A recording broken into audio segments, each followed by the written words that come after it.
সল্টলেকে ফের টার্গেট একাকী বৃদ্ধা। সল্টলেকের পূর্বাচলে অবসরপ্রাপ্ত প্রধান শিক্ষিকার বাড়িতে ঢুকে লুট। বৃদ্ধাকে ইনজেকশন দিয়ে অচৈতন্য করে লুটের অভিযোগ। সোনার গয়না ও ৩ লক্ষ টাকা লুটের অভিযোগ। এমনকি গলা টিপে খুনের চেষ্টা করা হয়েছে বলেও অভিযোগ করছেন ওই বৃদ্ধা।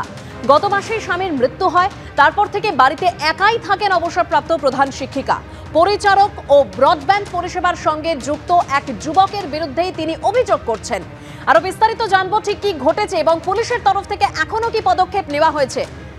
আমাদের প্রতিনিধির কাছ থেকে আরো বিস্তারিত জানার চেষ্টা করব। তার আগে যে ঘটনা আপনাদেরকে জানিয়ে রাখবো, সল্টলেকে ফের টার্গেট একাকী বৃদ্ধা। সল্টলেকের পূর্বাচলে অবসরপ্রাপ্ত প্রধান শিক্ষিকার বাড়িতে ঢুকে লুট। বৃদ্ধাকে ইনজেকশন দিয়ে অচৈতন্য করে লুটের অভিযোগ সামনে আসছে। সোনার গয়না ও ৩ লক্ষ টাকা লুট করা হয়, এমনকি গলা টিপে খুনের চেষ্টা করা হয় বলেও অভিযোগ করছেন ওই বৃদ্ধা।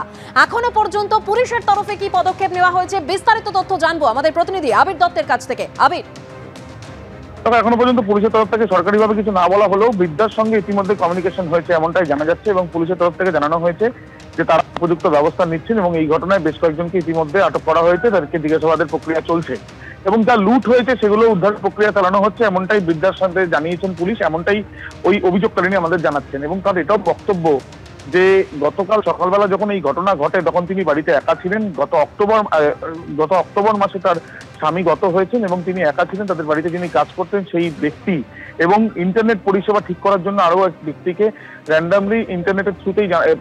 র্যান্ডামলি ফোনের থ্রুতেই ডাকা হয়েছিল এবং সেই দুজন ব্যক্তি মিলেই তাকে প্রথমে আঘাত করে এবং তারপরে গলা থেকে খুনের চেষ্টা হয় এবং তার সঙ্গে সঙ্গে পরবর্তীকালে দেখা যায় যে তাকে ইনজেকশন দেওয়া হয়েছে, এমনটাই তার গুরুতর অভিযোগ।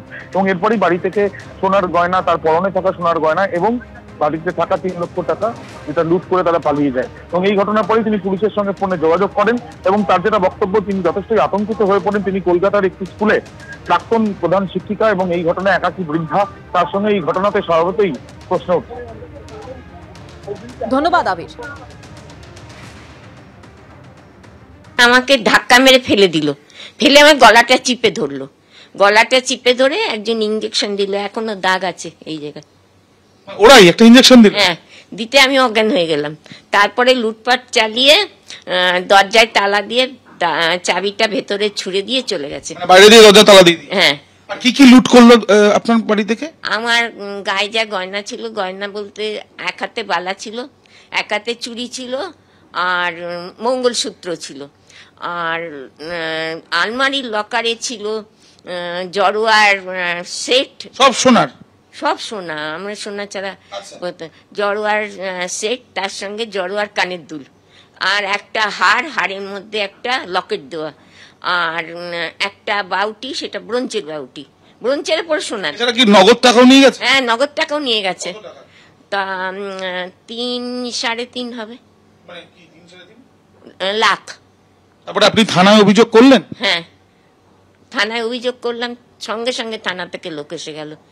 আর ওরাই বললো যে আমি তো চিনতে পারিনি, বললো তো শুভঙ্কর করেছে। আর যেতে না যেতেই ধরা পড়ে গেছে।